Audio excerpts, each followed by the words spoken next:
जी अस्सलाम वालेकुम and welcome to my channel. एक नए व्लॉग के साथ, और उम्मीद है कि सब खैरियत से होंगे। दुआ भी है कि अल्लाह ताला हम सबको अपने हिफ्ज़ व अमान में रखें। काफ़ी टाइम बाद नहर की तरफ चक्कर लगा। मैं ज़रा देख लूँ कि पानी आया है या अभी भी पानी कम ही है। नहीं, पानी अभी तक कम है। यहाँ पर आप देख लें।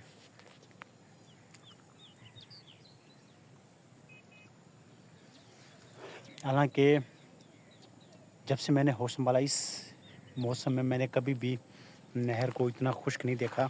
ये सिर्फ इस वजह से, इस दफ़ा जो सैलाब वगैरह आया उस वजह से ये काम ख़राब हुआ। तो जितनी भी नहरें थी उन्होंने बंद की है।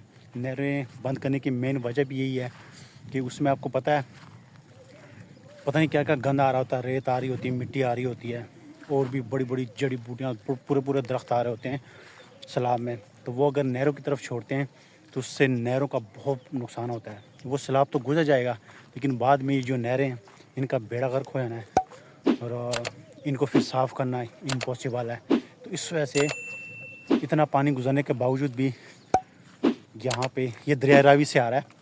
ये तकरीबन कोई मैक्सिमम 4 किलोमीटर के फासले पे दरिया रावी है, लेकिन नहर अभी तक बंद है। मतलब पानी अभी वहाँ से गुजर रहा है। और बस अल्लाह ताला खैर व आफियत फरमाए, वरना इस बार जो पंजाब का हाल हुआ आप लोगों के सामने ही है। तकरीबन 60% पंजाब तो वैसे ही बह गया। और जिस इलाके की बचत हुई है, हालांकि ये पास से दरिया रावी गुजर रहा है, उसकी मेन वजह भी यही है कि ये जो इलाका है ना, ये हमारा गांव वाला, ये आसपास जितने भी आसपास ये जो सीन है, ये इलाका एक टिब्बा टाइप है, यानी दरिया रावी से बहुत ऊंचा है, इसकी सतह बहुत ऊपर है। और आप खुद देख लें ये नहर कितनी गहरी है। अगर यहाँ तक भी पानी आ जाता है, यहाँ तक मैक्सिमम, वैसे इतना तो आया नहीं है, लेकिन यहाँ तक भी अगर आ जाए तो आप खुद सोच लो कि फिर भी सतह कितनी ऊपर है। ये इस वजह से बचत हो गई, वरना इतना फासला नहीं है। 3-4 किलोमीटर कोई फासला नहीं होता। इतनी देर में पानी पहुंचने में घंटा भी नहीं लगता, जितनी स्पीड से जाता है सैलाब का पानी।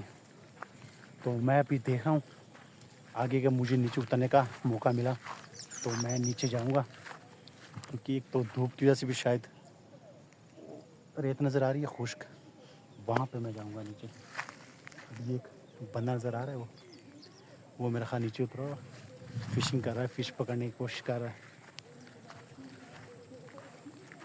और दूसरी चीज़ मैं बता दूँ, ये पहाड़ है आप देख लें, ये सारी रेतीली मिट्टी है। इस पहाड़ पे घास का नामो निशान नहीं होता। और बारिशों की वजह से, मानसून की बारिशों की वजह से इस महीने में, इस मौसम में इस पे, ये आप खुद देख सकते हैं, ऐसी घास उगाती है। और दूर से बड़े खूबसूरत नज़र आते हैं, हरे भरे।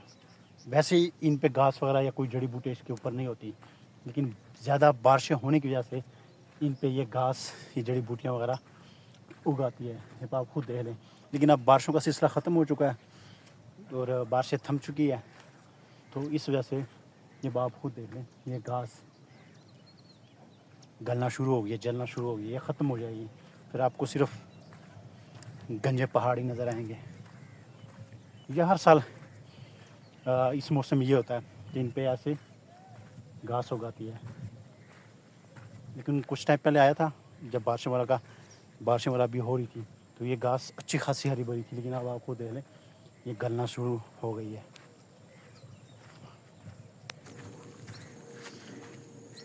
वो वहाँ से पैदल चलते चलते यहाँ तक आया। मैंने सिर्फ रास्ता ढूंढ रहा था कि मुझे नीचे जाने का मौका मिल जाए, लेकिन यहाँ से आगे जाने का कोई फ़ायदा नहीं है।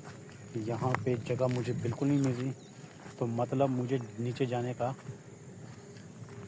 मौका नहीं मिलना, कोई रास्ता ही नहीं है। नहीं,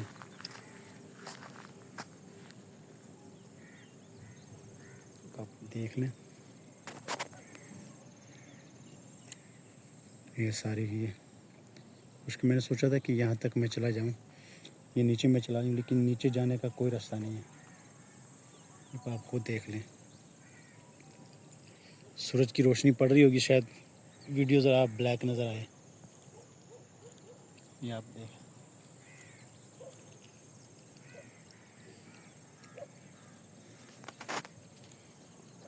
ये तो अब वैसे इन्होंने जानबूझ के पानी बंद किया। वैसे जब सर्दियों का महीना होता है, ये तकरीबन जनवरी और फरवरी में ये इस तरह खुश्क हो जाता है। गर्मियों में ये फ़र्स्ट टाइम हुआ है जब से मैंने होश संभाला हुआ है, जब से मैंने देखा है। पहले शायद खुश्क होता हो, लेकिन मैंने फ़र्स्ट टाइम देखा है कि इस मौसम में ये नहर इन नहर में इतना पानी कम आया हो, ये खुश्क हो चुकी हो। लेकिन हाँ, कि ये जनवरी फरवरी में ये खुश्क हो जाती है और तब फ़िशिंग वगैरह बहुत ज़्यादा करते हैं लोग। तो फिर ये होता है ना कि लोगों ने जाल लगाए होते हैं, वो ठेका लेना होता है ना गवर्नमेंट से, आप वैसे नहीं लगा सकते। तो उस वजह से लोगों ने हर जगह पे रस्से बनाए हुए थे नीचे जाने के लिए। लेकिन अब रस्सा कहीं से नहीं मिल रहा। आप ये जड़ी बूटियाँ वाला देख लें, यही नज़र आएंगी। और ये नीचे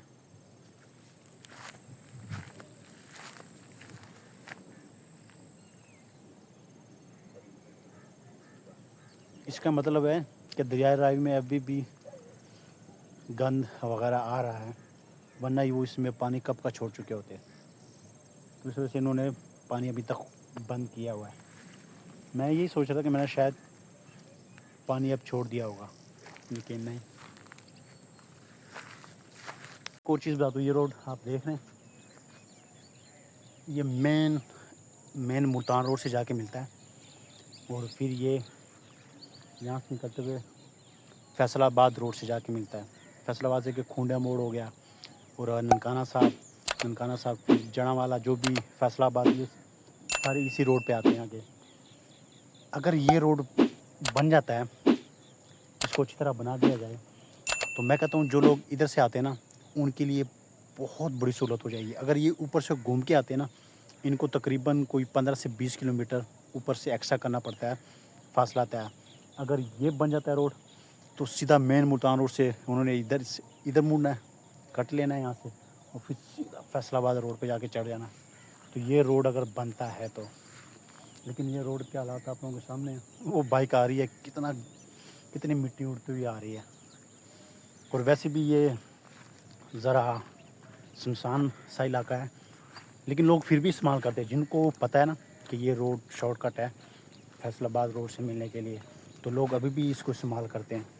इस पर अच्छी खासी ट्रैफिक होती है, मतलब ट्रैफिक बिल्कुल उस तरह की नहीं, यानी लोग आ जा रहे होते हैं, बाइक वाले भी, गाड़ियों वाले भी। मिट्टी देख लें कितनी उड़ रही है। मैं अगर उस तरफ चला जाऊँ,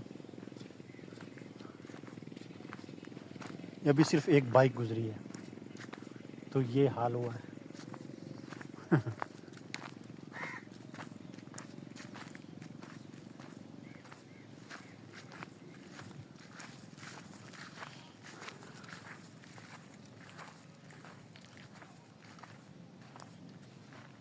मिट्टी आप देख लें, बारिशों ने क्या हाल किया था। यहाँ पे पहले से क्रेन के वो लगे हुए थे, निशान थे, मिट्टी यहाँ से ट्राली वगैरह में लेके जाती है दुनिया। लेकिन अब ये बारिशों की वजह से कैसे खंडरार से बन चुके हैं। आज सारे कदीमा बन चुके हैं। वो सेम उस साइड का भी यही हाल है।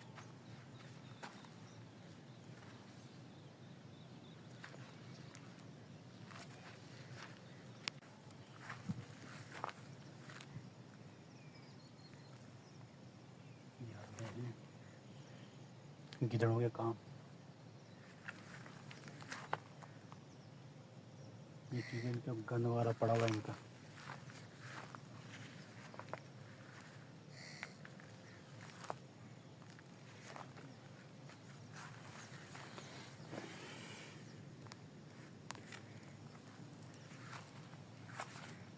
अपनी निशानियाँ छोड़ के गए।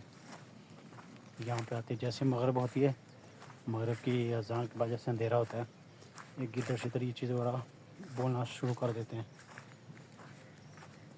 तो ये इनके घर हैं जिन्होंने बनाए हैं अपनी सेफ्टी के लिए। तो दिन के टाइम इसमें छुपे होते हैं, रात को यहाँ से निकल आते हैं। वो भी दिखाता हूँ, वो तो नज़र आ रहे हैं। इसके उस साइड पे सेम इसी जगह पे एक दिन मैं आ रहा था ऐसी वीडियो बनाते हुए। जैसे मैं आया तो नीचे ना बच्चे घूम रहे थे। मेरे समझ शायद वहाँ पे कुत्ते वगैरह घूमते तो मेरे ख्याल कुत्तों के बच्चे होंगे, लेकिन जैसे मैंने गौर से उनको देखा वो गिद्दड़ के बच्चे थे। मैंने कहा यहाँ से निकलने की कोशिश करो ऐसा ना हो कि अंदर से झुंड निकले। और मकई भी खड़ी थी उस तरफ, तो किसी की नज़र में तो आना नहीं है, ये मेरी अच्छी खासी दौड़ लगवाएंगे। फिर मैं वहाँ से ऐसे खिसका ना, मैं फिर वहाँ पर दोबारा नहीं आया। अगर मौका मिला तो मैं आप लोगों को वो जगह भी दिखा देता हूँ। इतने बड़े बड़े उन्हें सुराख बनाए हैं। ऊपर चढ़ने की ज़रूरत तो नहीं है, वैसे ही इतनी दफ़ा ऊपर जा चुका हूँ और अभी टाइम भी वैसे शॉर्ट ही है, तो निकलना है घर के लिए। पहुँचते पहुँचते मगरिब हो जानी है, तो ऊपर जाने का कोई फ़ायदा नहीं है। वो पहले भी इतनी दफ़ा सारा सीन दिखा चुका हूँ आप लोगों को, लेकिन यहाँ से आप देखें व्यू, सूरज ग़ुरूब हो रहा है। और मैं वैसे आया भी ये नहर देखने, और जब भी मैं इस इलाके की तरफ आता हूँ ना, ये जो पहाड़ी सिलसिला है हमारे गांव का, तो मैं जब कब्रिस्तान आता हूँ तो ये बिल्कुल कब्रिस्तान के पास ही है। फिर मैं टाइम पास के लिए इस तरफ आ जाता हूँ। तो कब्रिस्तान का ज़रूर चक्कर लगाना चाहिए। एक तो जो बारिशें वगैरह हुई है उससे भी आपको पता है कि कब्रों का बेड़ा गर्क हो जाता है, कब्रें वगैरह बैठ जाती है। और दूसरा वो लोग जो हमारे घर आने तक वो जागते थे, यानी तब तक वो सोते नहीं थे जब तक हम घर ना आ जाते। अगर आज वो इस दुनिया में नहीं है तो हमारा हक बनता है उनकी कब्रों पे आए, फातिहा ख्वानी करें। उनकी कब्र अगर टूट फूट का शिकार है तो उनकी मरम्मत भी हमारी ज़िम्मेदारी है। तो कब्रिस्तान का चक्कर लगाना चाहिए। और बंदे को ज़रा खुद के अंदर भी ये चीज़ आ जाती है कि ये लोग भी, इन्होंने भी ज़िंदगी गुजारी, कल हमने भी इस तरफ आना है, तो इस चीज़ के लिए हमने भी तैयारी करनी है। आप ये खुद देख लें, ये सारी गाजर की फसल काश्त हो रही है। तो जहाँ पे मैंने गिद्दड़ के बच्चे वाला देखे थे, तो वहाँ पे वो लेडीज़ वाला लगी हुई है, ये गाजर वाला काश्त करें। तो मैंने समझा कि शायद जा चुकी होंगी, लेकिन आपने देखा होगा अभी भी वो लगे हुए हैं। तो वो इंशाल्लाह फिर कभी दिखाऊंगा। और इस वजह से मैं अपनी वीडियो का अख्ताम इधर करूँगा, क्योंकि यहाँ से मैंने स्पीड से निकलना है। इंशाल्लाह मिलते हैं नेक्स्ट वीडियो में, तब तक दीजिए इजाज़त। अल्लाह हाफिज़। दुआ में ज़रूर याद रखना।